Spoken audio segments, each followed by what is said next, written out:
Welcome to EPG Pathshala. This module is about spread spectrum technology. Spread spectrum technology is a technique by which the bandwidth of the modulated transmitted signal is increased than the bandwidth of the message signal. Now this increase in the bandwidth is known as spreading of the signal, hence the name spread spectrum. In this technology, the signal is spreaded by the means of various techniques like transmission on varied frequencies instead of on one frequency, or by the help of the addition of pseudocodes along with the data. Now, prima facie, this technique appears to be a wastage of bandwidth. One would wonder that why I need to increase the bandwidth and then transmit the signal when I am already living in the scarcity of bandwidth. But this technique, which prima facie appears to be the wastage of bandwidth, has many advantages, like when the transmission is on the varied frequencies, it is hard to intercept, it is immune to jamming and tapping, it requires less power. The interference, which is more common in the narrowband signals, is less in spread signals, and most of all, it allows multiple access by allowing many users to use the same bandwidth using different frequencies or using different codes. The origin of spread spectrum technologies lies in 1942 when a famous Hollywood actress, Hedy Lamarr, along with the British pianist Antheil, patented secret communication systems. The invention was believed to be far ahead of time and was not taken seriously until in 1980 when the US military declassified it, and since that it is the foundation of the most common telecommunication technologies existing now, like CDMA, CDMA1, GPS, 3G cellular communication technologies, Bluetooth, Wi-Fi, and many more. So the topics covered in this module are history of spread spectrum technology. We will be seeing that how spread spectrum technology was founded. We will understand the difference between narrowband and spread spectrum signal. We will understand the advantage of spread spectrum technology over narrowband. We will discuss the different types of spreading techniques. Then we will be discussing one of the spreading techniques in detail, which is known as frequency hopped spread spectrum and its working, the different variants of frequency hopped spread spectrum and the principles underlying them. Let us start this session with a very interesting story which led to the development of spread spectrum technology. Spread spectrum use is on the verge of potentially explosive commercial development, especially in the relation to the internet. But what is surprising is that the inventor behind this amazing process is an incredibly beautiful and talented actress of 1940s.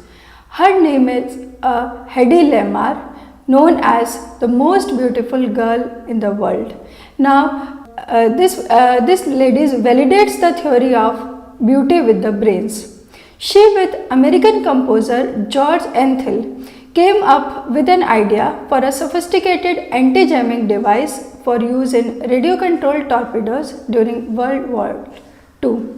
Lamarr and Antheil realized that radio-controlled torpedoes, which are important in naval war, could easily be jammed once the frequency is known, therefore causing the torpedo to go off the course. So they came up with an idea that if the pianos could be synchronized to hop from one note to another, why couldn't radio signals steering a torpedo hop as well? Their inventive partnership was born. The idea was that if you make both the transmitter and the receiver simultaneously jump from frequency to frequency instead of transmitting only on a single frequency, then someone trying to jam the signal wouldn't know where it was because the transmission is changing from frequency to frequency. Using this principle, they designed a frequency hopping system that would continually change the radio signals sent to the torpedo. Hedy and Enthil were awarded US patent number 2002-92387 on August 1942 under the name Hedy, Kistler, Markey and George Enthil for a secret communication system. Who would have known that a glamorous female movie star of 1940s would defy all the stereotypes and create a communication system that was decades ahead of its time and is only now coming into widespread use. The invention could not be implemented during World War II and it came into use only 20 years later during 1962 Cuban Missile Crisis. But their patent catalyzed the use of spread spectrum, which is highly efficient way of using radio frequencies at the same time for multiple users without interfering with each other. This is the basis for the spread spectrum technology which are using nowadays in cellular phones, faxes and many other wireless communication systems. Now let us look at what is the difference between a narrowband signal and a spread spectrum signal and what is the advantage of spread spectrum signal over the narrowband signal. What is a narrowband signal? In a transmission system, the information is modulated with a carrier signal and then transmitted.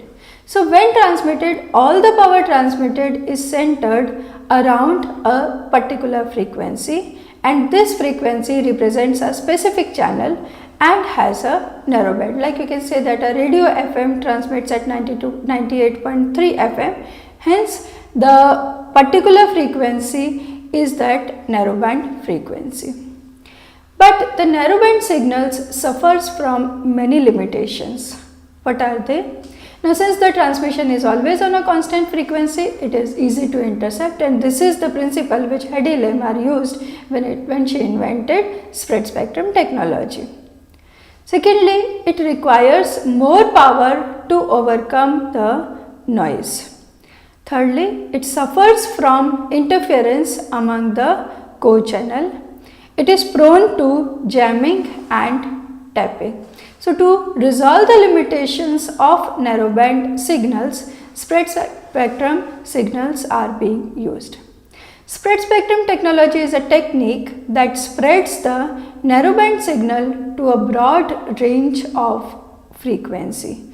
The devices using spread spectrum transmit at varied frequency, occupying great bandwidth but less power. So the transmission on different frequencies make the transmission hard to intercept and interfere. Independent codes spreads the signal at the transmitter and de-spreads signal at the receiver. You can just refer to the diagram that originally the bandwidth is B. After applying the spreading process with the help of a spreading code, the bandwidth has increased. I am representing it by a notation BSS. So the signal occupies the bandwidth of B is spreaded to a bandwidth of BSS. The factor by which the bandwidth is increased is known as processing gain. So it is evaluated as the processing gain denoted by the notation N is given as the ratio of the spreaded bandwidth to the original bandwidth, that is BSS divided by B, or equal to 10 log 10 BSS divided by B. You can see the diagram that the narrowband signal which is centered around a particular frequency has been spreaded and the spread is visible. Now what are the advantages of spreaded signal? First, we have just discussed that it is hard to intercept. The power level of spreaded signal is much less than original narrow signals. Therefore, it can also be lower than background noise and thus hard to detect. Just refer to the diagram that it is the narrowband signal, the power spectral density of the narrowband signal is much greater than the noise level, and for a spreaded signal it is much less than the noise signal, and hence it is hard to detect. Power requirement is low. During transmission, it is always possible that some atmospheric noise will creep into the transmission, which can also be misinterpreted as radio signals. So, to overpower this noise, the narrowband signals need to be transmitted with high power than noise. Then only they will overpower that noise and will be interpreted. Spreading the signals over the frequency can lower the power requirements. For instance, if a narrowband signal requires 10 watts to transmit 1 megahertz, a spread spectrum signal will require only 100 milliwatts to transmit 20 megahertz signal. The third advantage is that it can be used for hiding and encrypting the signals, because only a recipient who knows the spreading code can recover the coded information, and for others it would be interpreted as noise. Therefore, it is also helpful in reduction of eavesdropping. Now, another important advantage is reduction of narrowband interference. How it offers so? Because when the process of recollecting a spread signal spreads out the interfering signal, it causes the noise to recede into the background. Next advantage is immunity to jamming the signal. Since the transmission is on varied frequencies, it is difficult to jam the signal, which is the inherent property for which it was invented and was used in military applications. Another most important advantage is that many users can independently use the same bandwidth with very little interference. We'll just see how. A spread spectrum system is a two-step process. Data is modulated, carrier is modulated, causing it to spread over a large bandwidth.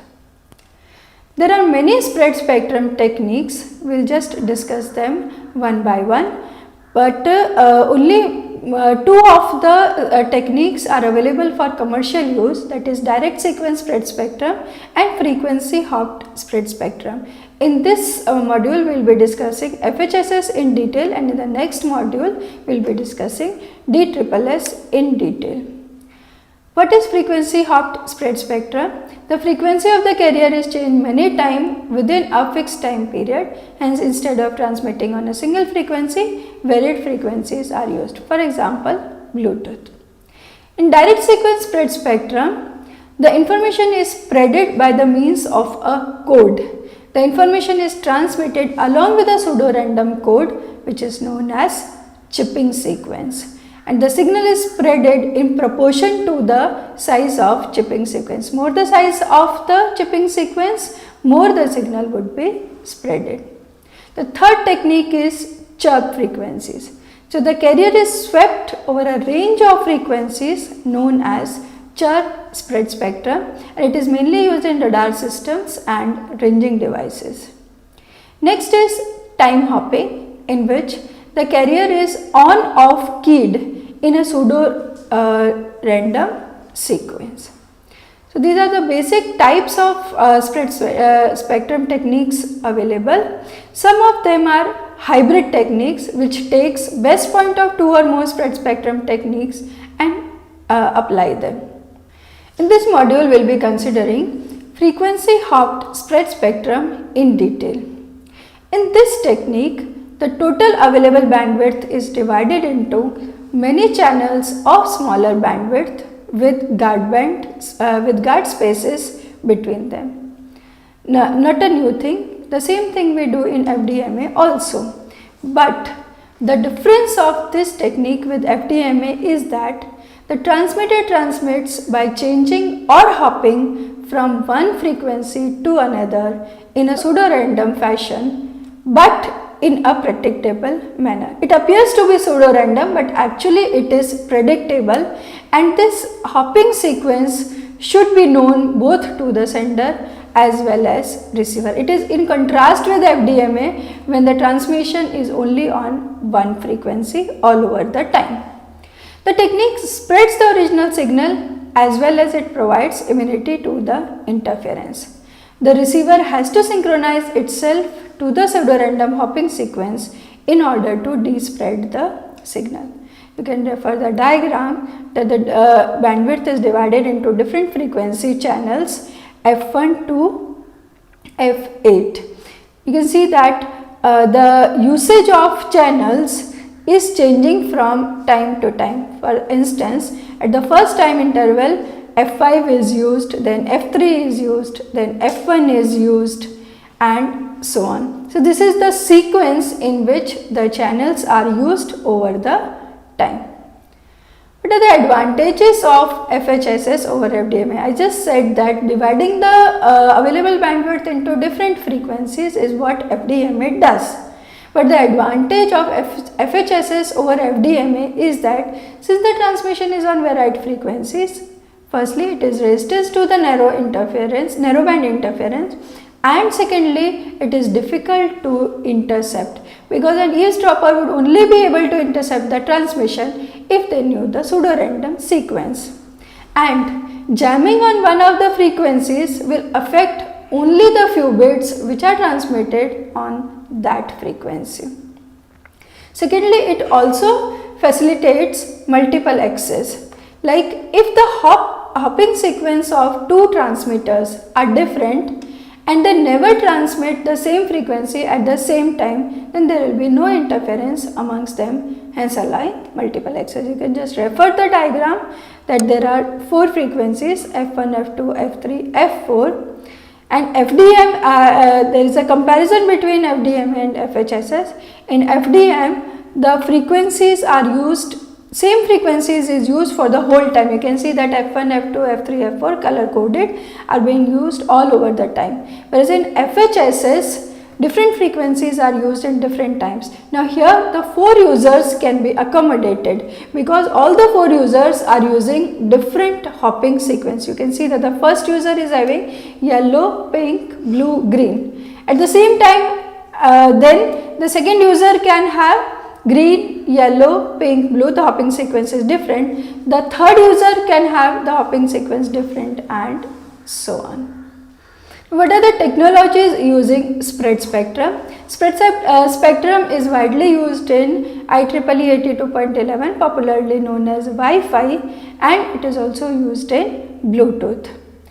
Bluetooth uses 79 channels for frequency hopping in the unlicensed ISM band at 2.4 to 2.4835 GHz. Now how Bluetooth uses that? In a Bluetooth, we know that there is a collection of devices of which one is a master and others are slaves.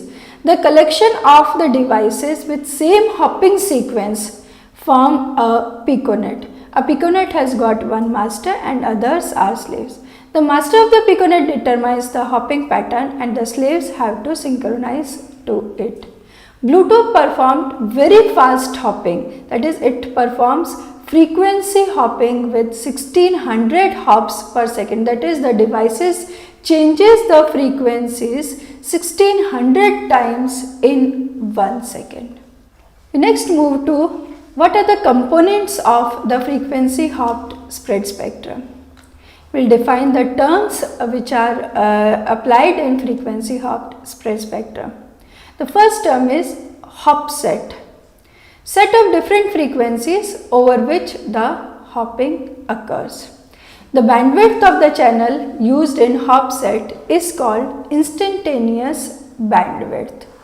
Like in the just previous example, we saw that there are four frequencies, F1, F2, F3, F4. Therefore, the set of these frequencies is known as hop set.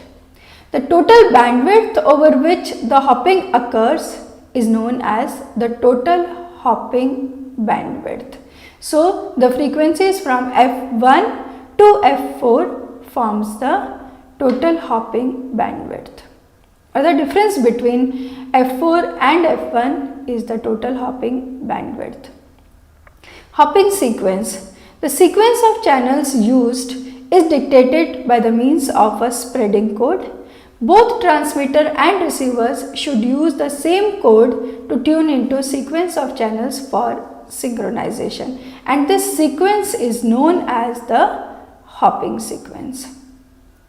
So you can just see that the hopping sequence is controlled by a pseudocode which is given as 101, 111, 001, 000, 010, 110, 011 and 100. This is a 3-bit code and this is a pattern which is to be followed. Now for the code 101, 700 kilohertz frequency will be used for transmission.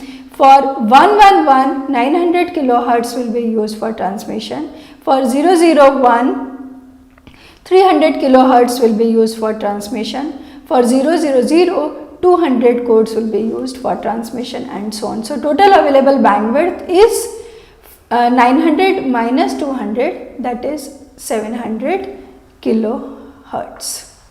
And 700 kilohertz is referred to as first hop frequency. So this is known as the hopping sequence. The set of frequencies from 200 kilohertz to 900 kilohertz is known as the hop set, and the difference 900 minus 200 kilohertz is known as the hopping bandwidth. The next term is the hop time, that is the time taken during a frequency change in which no transmission takes place. As we said that the transmission hops from one transmission from one frequency to another frequency. So at the time of jumping there will be some time for which no transmission takes place, and this time is known as hop time. The next term is the dwell time, that is the time spent on a particular channel with the carrier frequency, that is the time for which the transmission remains on a particular frequency is known as dwell time. According to this dwell time, there are two variants of FHSS, namely slow hopping. The transmitter remains on one frequency channel during transmission of many bits. It is as good as FDMA. For example, it is used in GSM, that is the dwell time for GSM is 4.2 milliseconds. The features of this scheme are, it is cheaper to implement. Not much synchronization is required between sender and receiver because the sender is on one frequency for a long time. But since the transmission is on one frequency for a long time, that frequency can be easily predicted, hence it provides low immunity to jamming and interference. And if the hopping is too slow, the scheme falls into FDMA itself. Another variant depending on the dwell time is fast hopping, and the name itself indicates that the transmitter hops to many frequency channel during the transmission of a single bit. For example, Bluetooth, in 1 second it makes 1600 hops. The features of this scheme are, the implementation is complex, precise synchronization is required between the transmitter and the receiver because the frequency is changing very quickly. So to receiver to get the transmission, he has to tune on that particular frequency. So he also have to synchronize on that particular sequence. But the advantage is that since the transmission is taking on varied frequencies quickly, it offers very low interference and a very high immunity to jamming and tapping. So just refer to this diagram to have an explanation of the two types of variants, that is slow hopping and fast hopping. You can see in the diagram that the user data has been specified.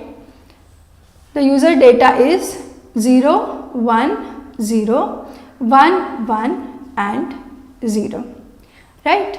Now we will just see as a few terms before a description of this diagram. TB, this is a notation which represents a bit period. What is bit period? The time required to transmit one bit. It has been shown in the diagram. TB is the bit period, time required to transmit one bit. TD is the notation used for dwell time, the time for which the transmission is on one frequency, right? Now just after the user data, the slow hopping has been described. The bandwidth has been divided into 4 frequency channels, F1, F2, F3 and F4. You can see that for the transmission of 0, the transmission is on one frequency only, that is f2. I have underlined that particular frequency, indicating that for the whole transmission of the bit 0, that is the first bit, the transmission was on f2. Now move to the next part of this diagram. You can see that the for transmission of 1 also, the 1, that is the next bit also, the transmission is on the same frequency f2. Next to transmit 0 also, the transmission is on f2 only, right. So this is a case of slow hopping, because for the transmission of 3 bits 0, 1, 0, the transmission is on the same frequency, that is f2, right. So 4 bits are being transmitted in one hop, okay. So this is a case of slow hopping, right. Next, just below it, fast hopping has been described. Again the frequency channels are f1, f2, f3, f4. But what is the difference? You can see that for the transmission of 0, the frequency channel has been changed 4 times. You can see that for a transmission of the single bit 0, that is the first bit, the transmission is on f1 first, then f2, then f3 and then f4, okay. So the dwell time is the time required to be on a particular frequency channel, okay. So you can see that in a slow hopping, the transmission is on a particular frequency channel for the transmission of 3 bits. But in the fast hopping, you can see that the dwell time is 1/4 of the time required to transmit the bit. So here I can establish the relation between the dwell time and the bit period. So in slow hopping, dwell time Td is equal to Tb multiplied by 3. Whereas in fast hopping, the dwell time is Tb divided by 4, because the transmission has jumped 4 times.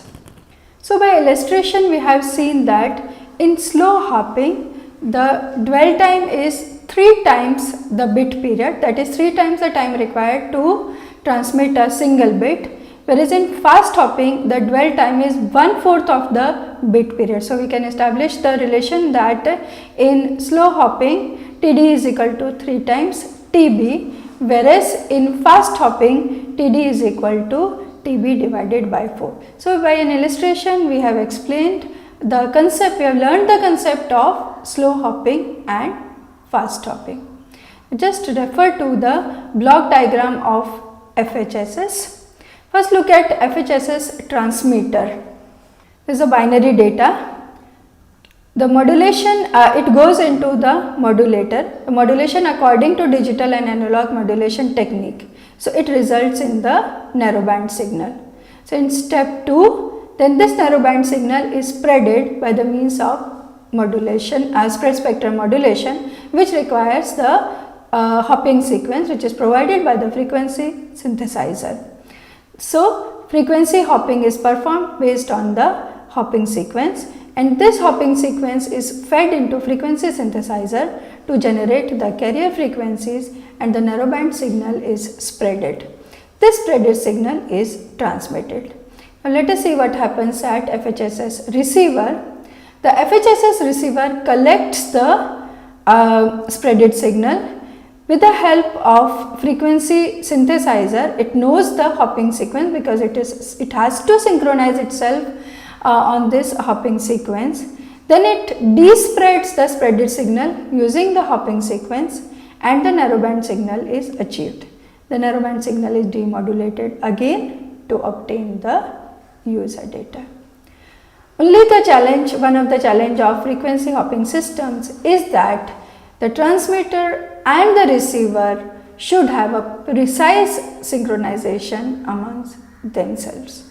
So let us summarize this module. In this module, we have discussed spread spectrum technologies. We discussed the invention of the Hollywood actress which laid the foundation of spread spectrum technology. We saw the difference between the narrowband spectrum and the spreaded spectrum and have seen the advantages of the spreaded signal. We also discussed some of the techniques by which the narrowband signal can be spreaded into the broadband signal, and we discussed one of the spreaded technique in details, that is frequency hopped spread spectrum.